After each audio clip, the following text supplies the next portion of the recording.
Hello, welcome to my video on Paper 1, Question 5. This is your creative writing question for your AQA GCSE English language exams you're going to take shortly. The learning objectives for today's video: recognise the skills needed to answer Question 5 on Paper 1, apply skills to answer an exam style question, and evaluate your writing using proofreading techniques to improve. Some important questions: what do I need to do to write a good creative writing piece? And how can I improve? What will we cover in this video? Well, firstly, we're going to look at Question 5 on Paper 1, the details. Then we're going to look at creative writing and what it is. We're going to look at descriptive writing using the picture prompt. I'm going to talk you through some top tips for success. We're going to look at how to plan your writing. This is really important. We're going to look at an example of good work. And then I'm going to show you how to proofread to improve your marks. So, Question 5, Paper 1, the details. How many marks is it worth? How many minutes do you spend? And what is your examiner looking for? If you've got a pen and paper, you can write down the answers to those questions.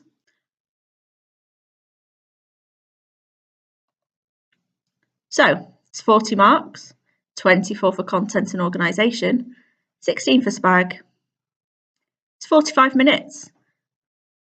You spend 5 minutes planning, 35 minutes writing, and 5 minutes proofreading. The examiner is looking for a carefully crafted piece of writing, well structured with good SPAG.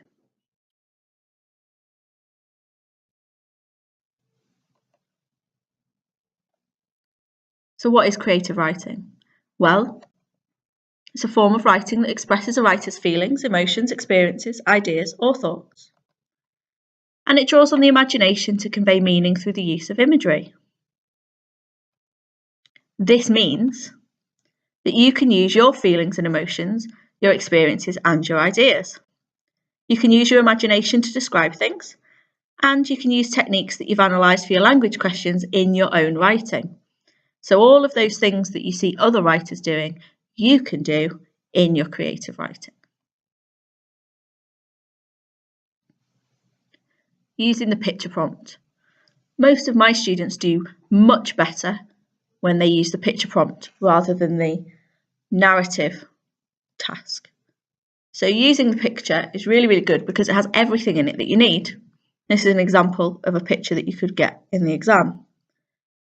There's lots and lots there you can talk about.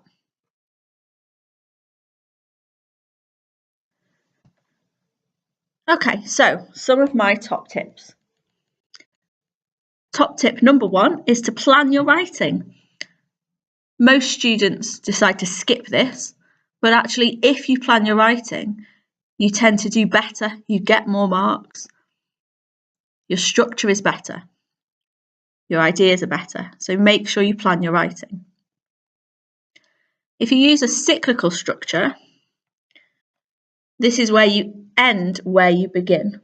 Okay, so if you start with an image or an idea and you return to it at the end, it really shows the examiner that you've thought about what you're writing and you've been very careful in how you've structured it. And that's one of the things they're looking for with your organisation.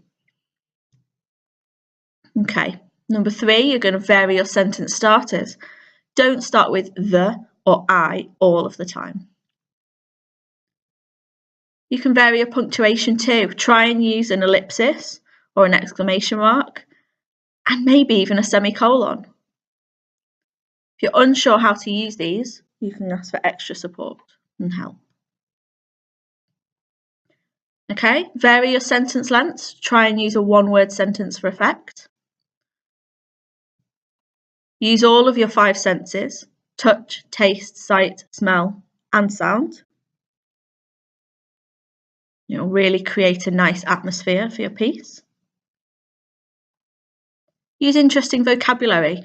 Words like thundered, encroached, blissfully, timid, roared. It will keep the examiner interested in what you've got to say. And your final tip, proofread for errors with SPAG to make your writing better.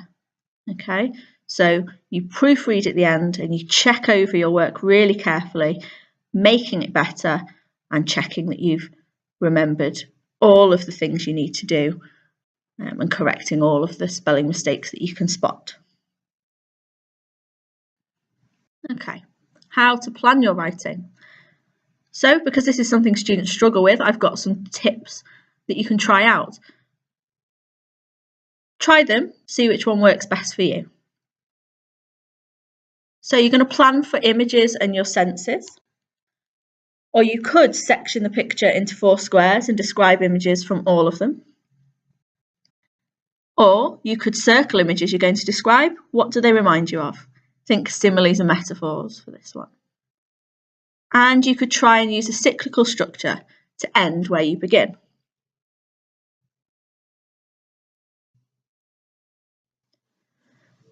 Okay, so you're going to have a go at planning your writing now, and you're going to use the circles or the squares to help you.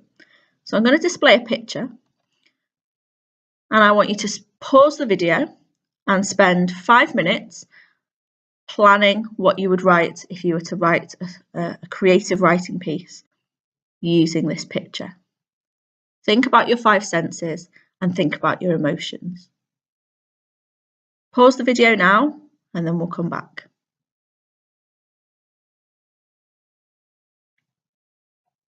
Okay, hopefully you've paused the video and you've spent 5 minutes or so writing about and planning your answer for this question or for this picture. Here are some ideas you could have thought of. So you could have had crashing waves, salty sea spray, thundering clouds, overwhelming terror. You could have had that you were stranded or scared, isolated, maybe the desolate crumbling castle on the rocks. You could have had sharp, unforgiving, deadly rocks, the waves like walls of water. You could have a deafening roar of waves and thunder, the taste of salt on the tip of your tongue, the decaying smell of moss or the fresh smell of salt and water, or even the jagged rocks digging into your hands. There's lots of ideas that you could have thought of, and I'm sure you'll have plenty more wonderful ones of your own. Okay, so your next task is to pause the video for 35 minutes and write up your ideas. So you're going to pause the video now, and you're going to spend 35 minutes and you're going to write up your creative writing piece using those ideas that you've thought of.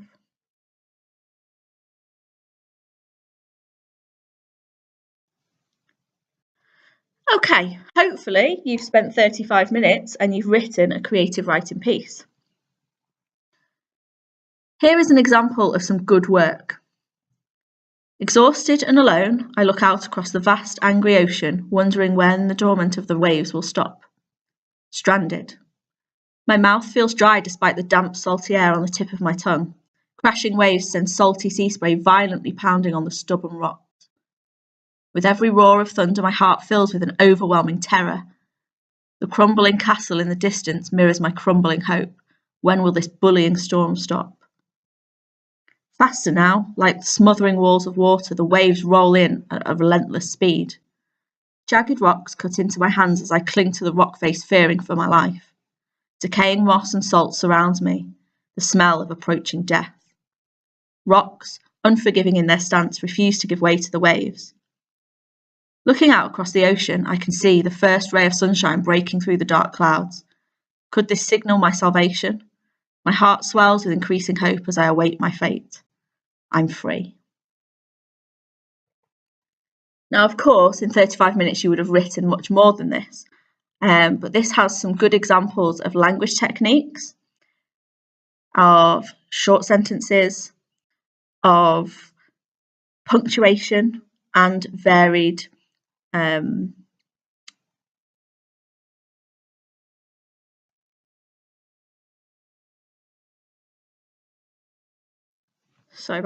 varied vocabulary. So what I want you to do is just spend a moment now to look through and see if you can write down any words that you like the sound of, maybe ones that you've not heard before, because you might be able to use those in your own writing. But also think and look at the punctuation that's used and see if there's anything that you think you might be able to use in your writing. Okay, so just take a moment to do that now. You can pause the video if you want to spend a bit longer on that. Okay, so moving on. The final thing you need to do is to proofread. What do you need to look for and what do the examiners want? Well, they want capital letters after every full stop. The correct use of apostrophes, commas, and full stops. They want you to correct your spelling errors, especially of easy words that you've rushed. Have you varied your sentence lengths? Have you used paragraphs? If not, put 2 forward slashes where you want them to go. Did you use some interesting techniques? Examples are alliteration, simile, personification, pathetic fallacy. If not, try to add some. Is your writing well crafted and does it flow nicely? Okay, so in the mark scheme for your content and organisation, this is your 24 marks available. You need to be aiming for your level 3, 13 to 18 marks, which means you are consistent and clear with your content and your organisation. And again, on the mark scheme for the SPAG, the spelling, punctuation and grammar, we want to be aiming for a level 3 or higher, 9 to 12 marks, which is mostly and accurate. Okay, so if we look, level 1 is simple and limited or occasional and simple. We don't want to be there. With level 2, you have some success and you sometimes attempt, but really we want to be moving into level 3 or level 4, which is your consistent and clear, mostly accurate, or even compelling, convincing, consistent and ambitious. If you're able to move up a level and get those few extra marks that will make the difference, that'll be really, really good. And by having a look at the pointers on the left-hand side of the screen, you'll be able to see where you'll be able to get those extra marks if you just proofread and make a few changes. Okay, so you're going to pause the video for 5 minutes and spend that time checking your work and making improvements. See if you can get those extra marks to move up a level.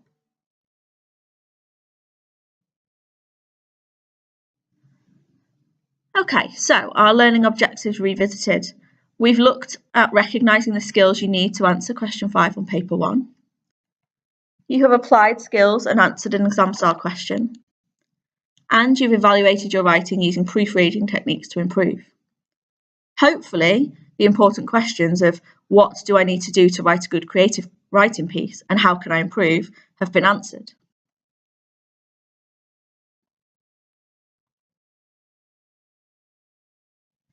To get more help and support, there's a few things you can do. You can attend the Learning Lab sessions to refine your skills and get individualised help. There's posters in your classrooms and on the Learning Lab door. Or go to the English staff room and ask for help. Go to the lunchtime revision booster sessions on offer. There'll be lots of them in the run-up to the exams. There'll be extra revision classes so you can attend those in half term and before the exams. Ask your tutor for resources and support. There's plenty of support on Padlet and online. So there's 2 different Padlets for you to choose from. There's a revision one, which has lots of past papers. And there's an extra takeaway tasks one, which has lots of little tasks to help boost your skills. You can also go on the GCSE Bitesize website. Make sure you select AQA as your examining board, and the link is on there. And you can also watch these videos made by your tutors, especially for you. If you look on Facebook at ABSHC English Work, you'll find lots of help and support on there also. Finally, take a look at some of these. Make sure you revise, and good luck.